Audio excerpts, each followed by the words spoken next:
और मन में पक्का विश्वास रखो कि जिस नियत के साथ तुम कर्म करोगे उसी नियत के अनुसार तुम्हें फल जरूर मिलेगा। अर्जुन, प्राणी का कोई कर्म नष्ट नहीं होता, उसे हर कर्म का फल अवश्य मिलता है।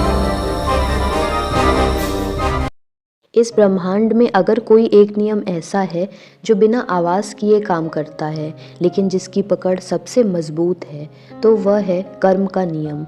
भगवान कृष्ण कहते हैं, कर्म केवल वो नहीं जो हम अपने हाथों से करते हैं, बल्कि वो हर विचार जो हमारे मन में जन्म लेता है, हर वह भावना जो हमारे हृदय में उठती है और हर वो निर्णय जो हमारी आत्मा से निकलता है।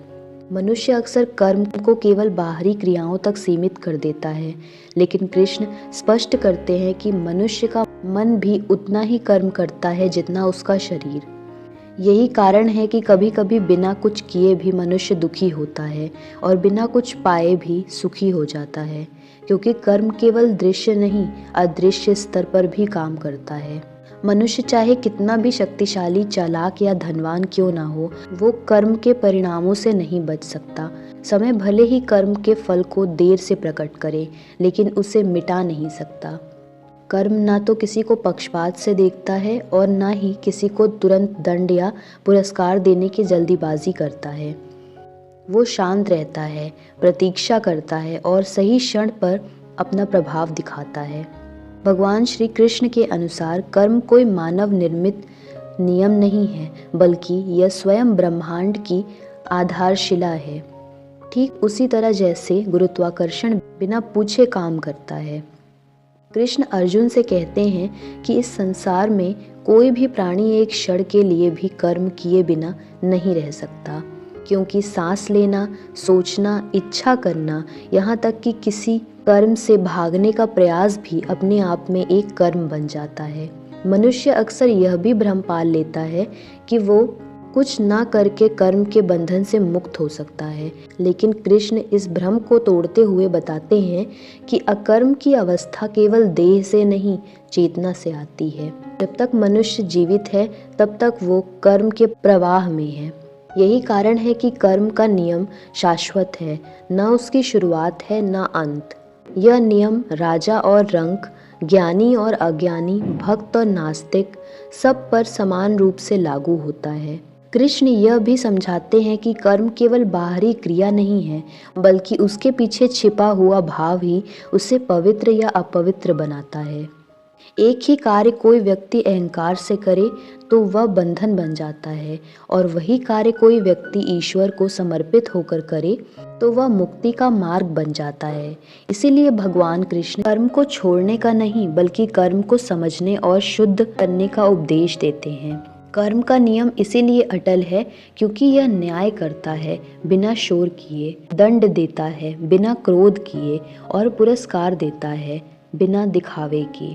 जो इसे समझ लेता है वह जीवन को बोझ नहीं, साधना बना लेता है। मनुष्य की सबसे बड़ी उलझन यही है कि वह कर्म का फल तुरंत देखना चाहता है। जब उसे ऐसा नहीं मिलता तो वह कर्म के नियम पर ही संदेह करने लगता है। लेकिन भगवान कृष्ण बहुत गहराई से समझाते हैं कि कर्म और समय का बंधन बहुत सूक्ष्म है। हर कर्म का फल निश्चित है, लेकिन उसका समय निश्चित नहीं होता।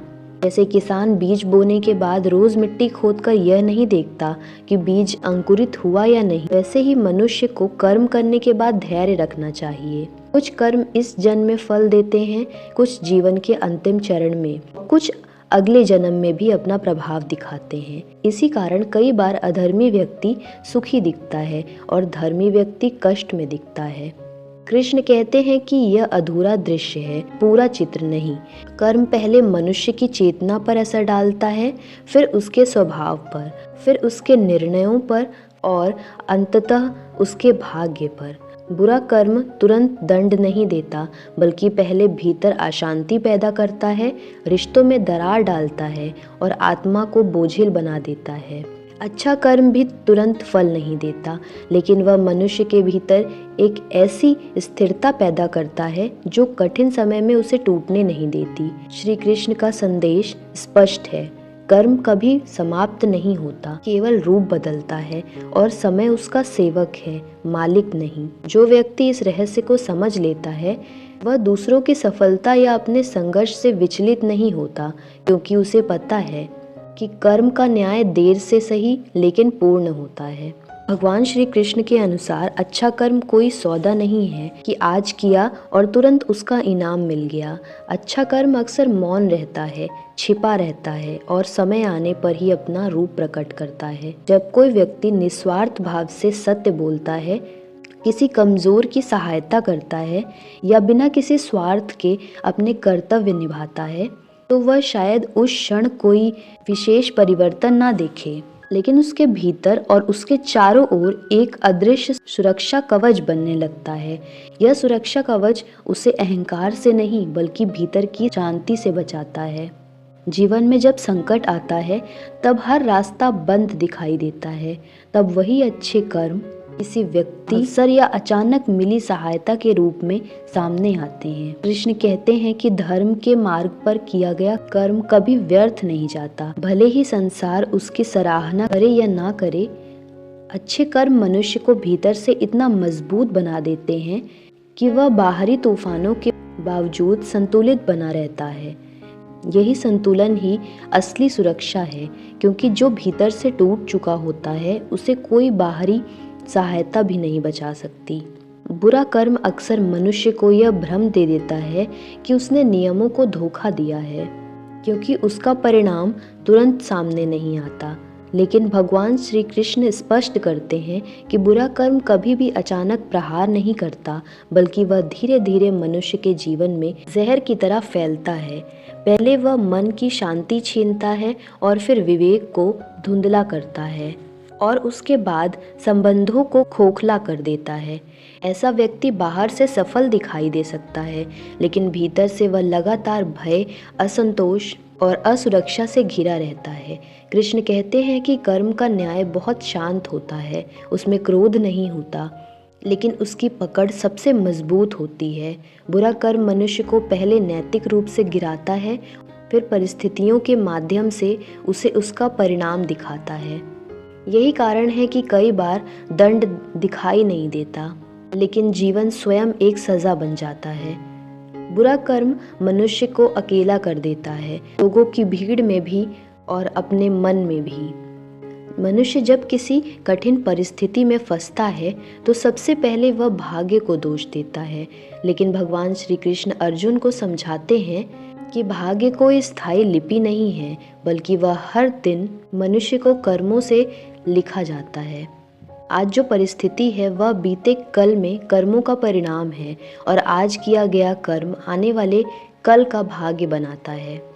कृष्ण स्पष्ट कहते हैं कि भाग्य उस व्यक्ति का सहारा बन जाता है जो अपने कर्मों की जिम्मेदारी लेता है, और वही भाग्य उस व्यक्ति का बोझ बन जाता है जो कर्म से भागता है। जो लोग कहते हैं कि सब कुछ भाग्य में लिखा है, वे अक्सर अपने प्रयास की कमी को छिपा रहे होते हैं।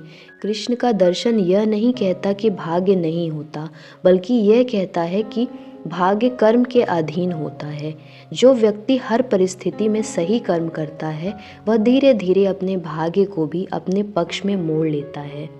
भगवान श्री कृष्ण कर्म के नियम को समझाने के लिए केवल उपदेश नहीं देते, बल्कि स्वयं अपने जीवन से उदाहरण प्रस्तुत करते हैं। श्री राम को वनवास मिला, श्री कृष्ण को अपने वंश का विनाश देखना पड़ा, युधिष्ठिर को राजगद्दी खोनी पड़ी। ये सभी इस सत्य के प्रमाण हैं कि कर्म का नियम किसी के लिए भी अपवाद नहीं बनता। राजा हो या भिखारी, विद्वान हो या मूर्ख, जो जैसा कर्म करता है वैसा ही भोगता है। भगवान श्री कृष्ण के अनुसार मनुष्य का यह जीवन केवल एक शुरुआत नहीं है, बल्कि एक लंबी यात्रा की अगली कड़ी है। आत्मा न जन्म लेती है और न ही मरती है, वह केवल शरीर बदलती है और अपने साथ अपने कर्मों का सूक्ष्म संसार लेकर चलती है। यही कारण है कि कई बार एक ही परिवार में जन्मे लोग अलग अलग परिस्थितियों का सामना करते हैं। जीवन में मिलने वाला सुख, दुख, प्रतिभा, बाधाएं और अवसर, ये सब केवल इस जन्म के कर्मों का परिणाम नहीं होता, बल्कि पिछले अनेक जन्मों के कर्मों का संचय होता है। इसीलिए किसी के दुख का मजाक उड़ाना या किसी सुख से जलना अज्ञानता है।